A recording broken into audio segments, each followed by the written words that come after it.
আসসালামু আলাইকুম। আমি জনি লন্ডন থেকে নতুন একটা পর্বে নতুন একটা ভিডিওতে সকলকে স্বাগতম জানাচ্ছি। আজকে যে বিষয়টা নিয়ে কথা বলবো, অনেকেই খুব দ্বিধাদ্বন্দ্বে আছেন যে ইংল্যান্ডে আসবো কি আসবো না। এই বিষয়টা নিয়ে আজকে কথা বলবো। দেখুন, আপনারা ভাবতেছেন আসবো কি আসবো না, বাট অনেকেই এত পরিমাণ অ্যাপ্লিকেশন এই সেপ্টেম্বর ইনটেকে অ্যাপ্লিকেশন পড়েছে, যেটার জন্য অনেক জট লেগে গিয়েছে, অনেক স্লো প্রসেস আগাচ্ছে, যেটার জন্য অনেক ব্যাকলট হয়ে গিয়েছে।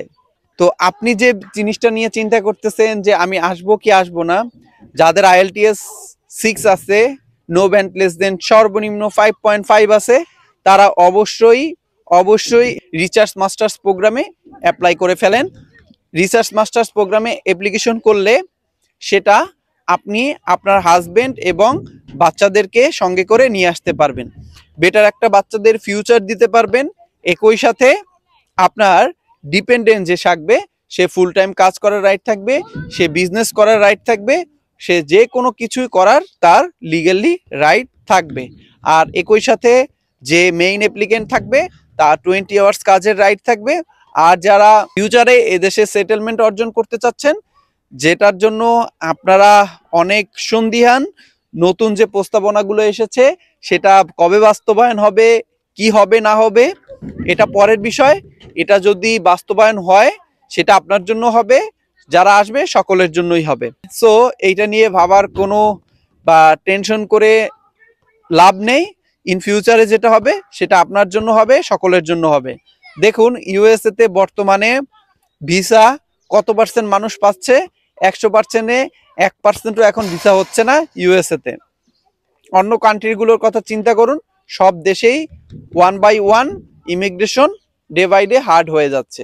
এখনো যেখানে যেখানে সুযোগ আছে সেখানেই অ্যাপ্লাই করা উচিত। যেখানেই ভিসা রেশিও মোটামুটি ভালো সেখানেই আপনাকে অ্যাপ্লাই করা উচিত। অবশ্যই ভিসা যেখানেই অ্যাপ্লিকেশন করবেন না কেন, অবশ্যই খেয়াল রাখবেন ওখানে ভিসা রেশিও কেমন এবং ইনকাম কেমন, পরবর্তীতে সেটেলমেন্ট কেমন। তিনটা বিষয় মাথায় রেখে যে কোনো কান্ট্রিতে অ্যাপ্লাই করবেন, দেখবেন আপনি ভালো একটা ডিসিশন নিতে পারবেন। যখন কম্পেয়ার করবেন ভিসা রেশিও, একই সাথে ইনকাম, একই সাথে পিআর এর ফ্যাসিলিটিস, সব কিছু জাস্টিফাই করবেন, সব কিছু অ্যানালাইসিস করবেন, দেন অ্যাপ্লিকেশন সাবমিট করবেন। এবং টাইম ফ্রেম, বড় একটা বিষয় হলো টাইম ফ্রেম। অনেক সময় দেখা যায় 1 ইয়ার লেগে যায় আপনার প্রসেসিং করতে করতে। যখন 1 ইয়ার চলে যায় তখন লম্বা একটা সময় আপনি আপনার লাইফ থেকে গন হয়ে যায়, লম্বা একটা পিরিয়ড। সো এই লম্বা সময়টা যেন শর্টে কোথায় আসা যায়, 3-4 মাসের প্রসেসে কোথায় যাওয়া যায়, এটাও একটা মাথায় রাখার বিষয়। কোথায় ইনকাম ভালো সেটাও একটা বড় ফ্যাক্ট। ইনকাম যেমন খরচ তেমন। ইনকাম করলেই খরচ করা যায়, ইনকাম না করলে তো খরচ করা যায় না।